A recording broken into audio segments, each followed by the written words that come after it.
Қалай дәмді тағам жасап арықтаудың тәсілін білесіз бе? Ал мен білем. Қызық болса кеттік. Сәлем достар. Бүгін дәмді әрі тез жасалатын қимақ пісіретін боламыз.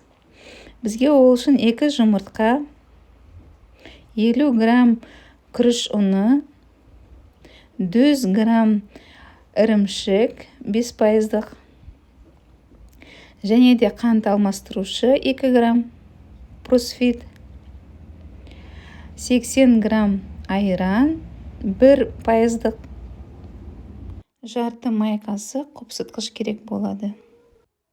Барлығын бір ыдысқа араластырып алатын боламыз. Жалпы күріш ұны салмақ жоғалтуда тигізер әсері мол. Ол энергетикалық құндылығы жоғары болып саналатындықтан спортшылар, диета сақтаушылар тұтынады.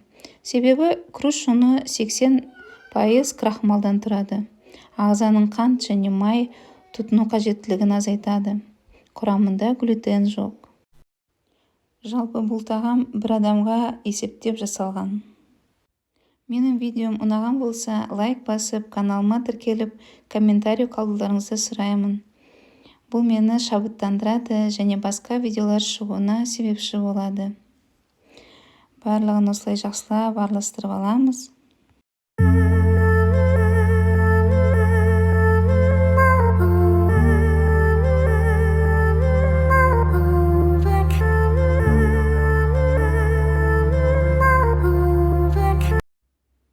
Дайын болған қамырымызды осындай құрғақ тефлоны бар табаға құямыз.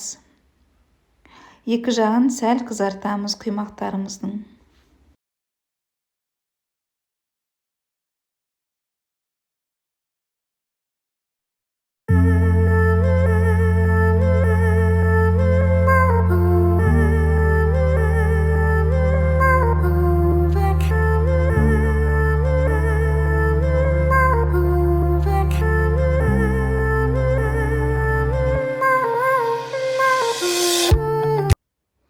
Дайын болған құймақтарды осындай әдемі тарелкаға салып, қаймақпен ұсынсаңыз болады. Барлықтарыңызға ас болсын, келесі кездескенше сау саламат болыңыздар.